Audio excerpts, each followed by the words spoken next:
Hello students. आज हम अपने सिंधु सरस्वती सभ्यता के टॉपिक को कंटिन्यू करते हुए उसके बारे में आगे आपको बताने वाले हैं।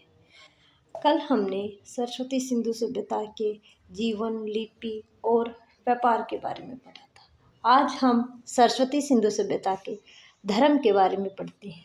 किसी भी समाज का सबसे महत्वपूर्ण अंग होता है धर्म। जैसे आजकल धर्म है, वैसे ही उस समय के लोग भी किसी खास धर्मों का पालन करते थे। इस काल के धर्म के बारे में अनेक विशेषताएं निकल कर आई है।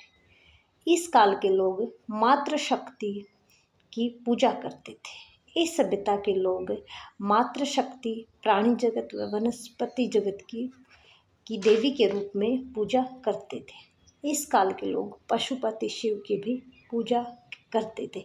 यानी कि आप कह सकते हैं कि इस काल के लोग प्रकृति को कुछ ज़्यादा मानते थे और उसकी पूजा करते थे। यहाँ के लोग शिवलिंग की भी पूजा करते थे और यहाँ के लोगों के बीच योग का भी महत्व रहा। यानी आप कह सकते हैं कि योग जो है, योग का महत्व आज ही नहीं, पुराने समय से इसका महत्व कंटिन्यू चला आ रहा है। अब हम बात करते हैं कि उस समय अंतिम संस्कार की विधियाँ कौन कौन सी प्रचलित थी। इस काल में अंत्येष्टि की 3 विधियां प्रचलित थी। नंबर 1 पूर्ण समाधिकरण, दूसरा आंशिक समाधिकरण, तीसरा दाह संस्कार। पूर्ण समाधिकरण आप उसे कहते हैं जब किसी व्यक्ति को पूरा दफनाया जाता है। आंशिक समाधिकरण वो होता है जिसमें पहले शरीर को जीव जंतुओं को खाने के लिए छोड़ दिया जाता है और उसके बाद बचे हुए शरीर को आप दफना देते हैं। और दाह संस्कार जैसे आजकल हिंदू धर्म में लोगों में प्रचलित है, सबको जलाना, वो दाह संस्कार की विधि होती है। अब आप बात करते हैं पतन के कारण।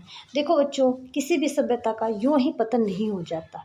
यानी कि वो कहते हैं ना कि कुछ तो बात रही होगी, वरना यूं ही कोई बेवफा नहीं होता। कुछ तो बात रही होगी, तभी इस सभ्यता का जो है पतन हुआ है। इस सभ्यता के पतन के प्रमुख कारणों का वर्णन इस प्रकार है। नंबर 1 प्रशासनिक शिथिलता।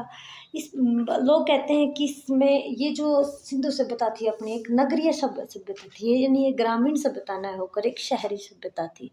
लोग मानते हैं कि सभ्यता के अंतिम चरण में प्रशासन में शिथिलता आ गई थी, जिसके कारण यह नगरीय सभ्यता धीरे धीरे ग्रामीण संस्कृति में परिवर्तित हो गई। बाद में क्या हो गया, इसका पतन हो गया। लोग कहते हैं कि धीरे धीरे इसकी जो अकल आपा ने इसकी नगर योजना के बारे में बात की थी, इसकी नगर योजना काफ़ी अच्छी थी और लोगों ने धीरे धीरे नगरियों पर उन पर जो नालियां हैं, जो सड़कें हैं, उन पर अतिक्रमण कर लिया और जो सड़कें थी वो कूड़े के ढेर में परिवर्तित हो गई थी। उसके बाद दूसरा महत्वपूर्ण कारक माना जाता है जलवायु परिवर्तन। इस सभ्यता के पतन के लिए जलवायु परिवर्तन को भी उत्तरदायी माना जाता है।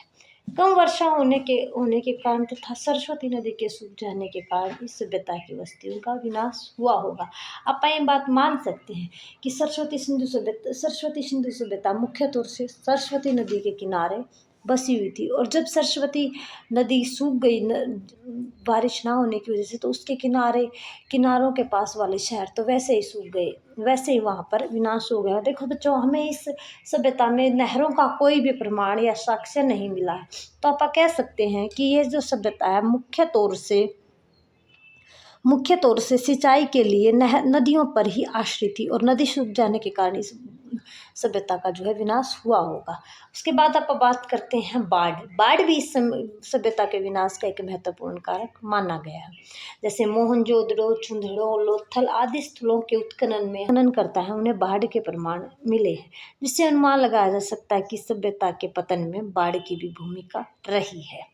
अब बात करते हैं महामारी के बारे में। जैसे महामारी का बच्चों आपको पता ही होगा, जैसे पीछे अपने समय में कोरोना के रूप में एक बहुत बड़ी जो है महामारी आई थी, उसी समय यहाँ पर भी कहते हैं कि कोई महामारी के कारण ये सभ्यता विनाश की तरफ चली गई। इस बात को ये बात अपनी जो है तथ्यों के आधार से अपने को साबित होती है। जैसे मोहनजोदड़ो से प्राप्त 42 मानव कंकालों के अध्ययन से पता चला है कि इनमें से 41 लोगों की मौत मलेरिया जैसी महामारी के कारण हुई, जिससे महामारी को भी सभ्यता के पतन का कारण माना जाता है।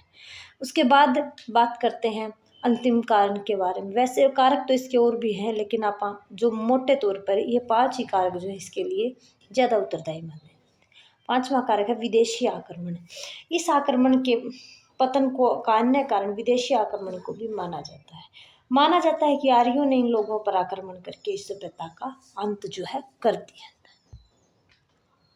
75 वायु की